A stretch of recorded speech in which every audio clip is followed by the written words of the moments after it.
Welcome, Marg. How are you? I'm good, Ellen. Thank you for having me. Well, glad to be here. Well, we're pleased to have you here. And I saw you last week at the Grammys.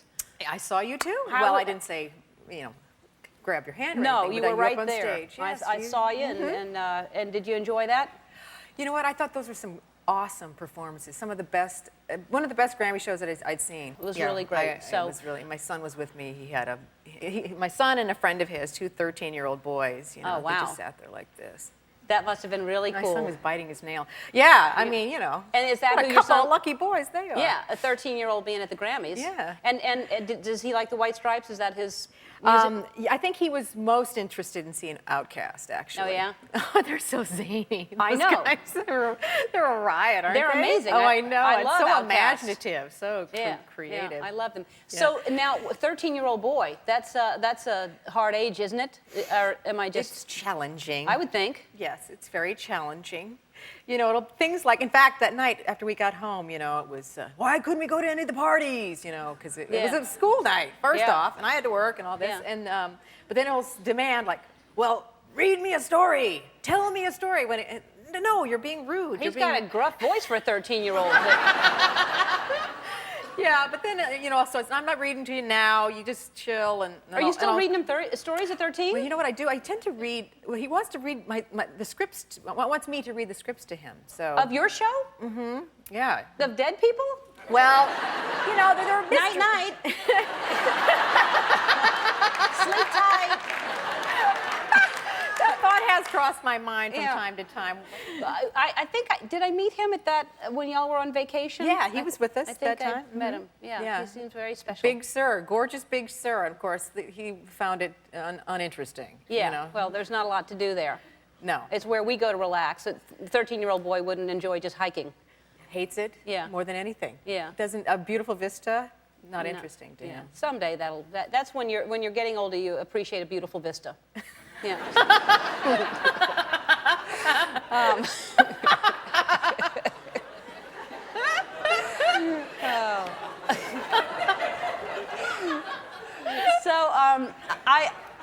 Again, I do my research, and I know that your first job on television was you were a weather person. Yes. Well, yeah, that's right. A lot of people that have been on the show start out doing the weather.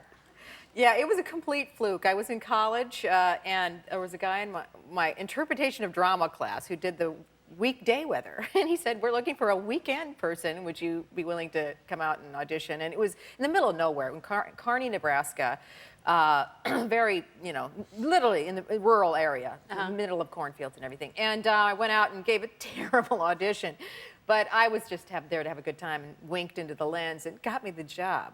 Don't ask me why. Yeah, I guess like what kind of wink? What'd you do? Like that, Did you keep? There's different winks. So there's like the really big one, and then there's that. I'm not a winker. I'm not into the winking. Do you wink a lot? No. You just happen to wink then? Don't ask me why. I messed up. I was really bad. Yeah, like that. It was that. It was exactly it. We actually have a clip of you of you doing that. We found. Did you hear that? Yes. I haven't seen it yet. So this is you doing the weather in Kearney, Nebraska? How long ago was this? What year? I was 19. Okay. So it was a couple years ago. A couple years ago. Okay. Yes, that's right. Let's take a look. And speaking of rain, here's what precipitation looks like across the country. And the only area that's really being affected is that Great Lakes region. There were some tornadoes that were reported in Iowa and Illinois, and golf ball-sized hail reported in Ohio and Indiana, but there weren't any major damages or any injuries reported just yet.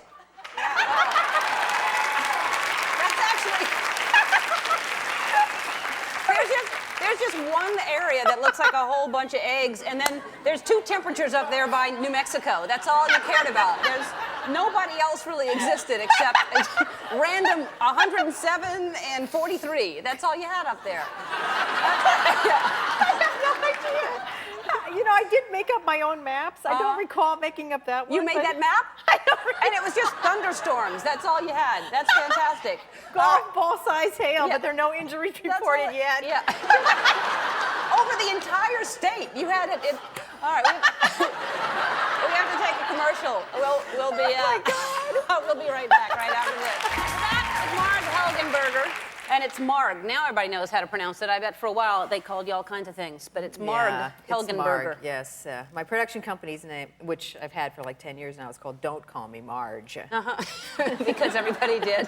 They still do. Yeah. Really? Yeah. How can they do that? You're on the #1 show. How do That's they not know right. that? That's right. That's right. What's that feel like? I mean, how do you feel being on the #1, such a huge hit? It's exciting. Yeah. It's really fun. I mean, you know, I won't deny that. It's fun to be on a hit. And, you know, it's become, I guess you become sort of a pop cultural jargon, you know, because I was mentioned on The Sopranos. It was this very funny scene involving something, oh, I know, it was the, do I have time to tell this whole story? I don't know. Let's try. Aida Turturro's character, Janice, is that her name? She was dating a guy who was recently widowed, and they were on a date, and she said, I'm kidding. she said, you've been to see her, haven't you? And he says, what are you talking about? She goes, I can see that there's cemetery dirt on your shoes. And he goes, what? What are you, Marg Helgenberger? Oh, like she was a CSI. That's right. And they didn't pronounce your name right. Yeah, So it's a joke. That's how inside it was. That's how inside it was. That's good. Yeah. I like it. That's flattery. Yes, it was. I was an answer on Wheel of Fortune. Yeah. I mean, I hadn't been a Sopranos thing, but I've been on Wheel of Fortune. Exciting. Yeah. No. So now, what have you learned doing that?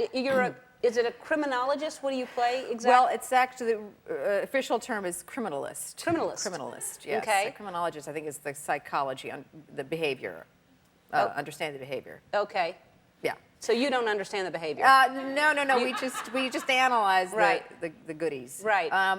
Many things. You know, there's all kinds of equipment that we're given, and I see you've got gloves here. Yeah, latex I know, because gloves. I understand that you have to be, I mean, I would hold people up constantly trying to get these things on. You have to act like this is old hat because you put them on all the time. Yeah, so, well, the women on the show are much better at it than the guys, of course. Why is that? I guess women are just better with their hands in general. I don't really know. I mean, right. guys always need assistance. Really?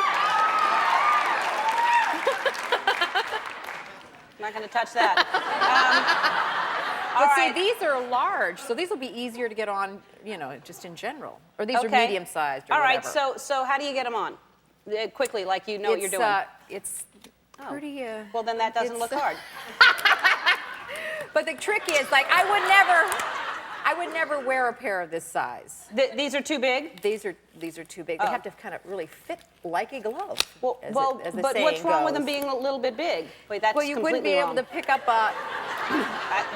I have an extra thing right here.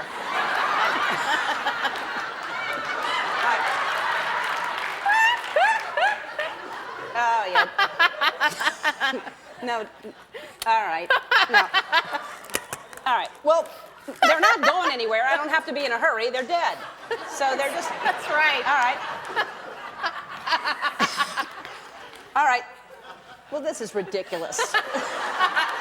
It takes practice. Yeah, that's I've been doing it for 4 seasons now. So, yeah. But was it hard at first? Did you all of a sudden, did you have this ever happen to you?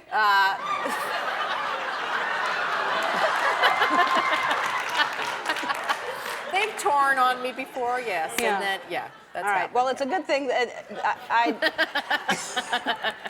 All right. CSI is on Thursdays at 9 o'clock on CBS. We'll be right back, right after this.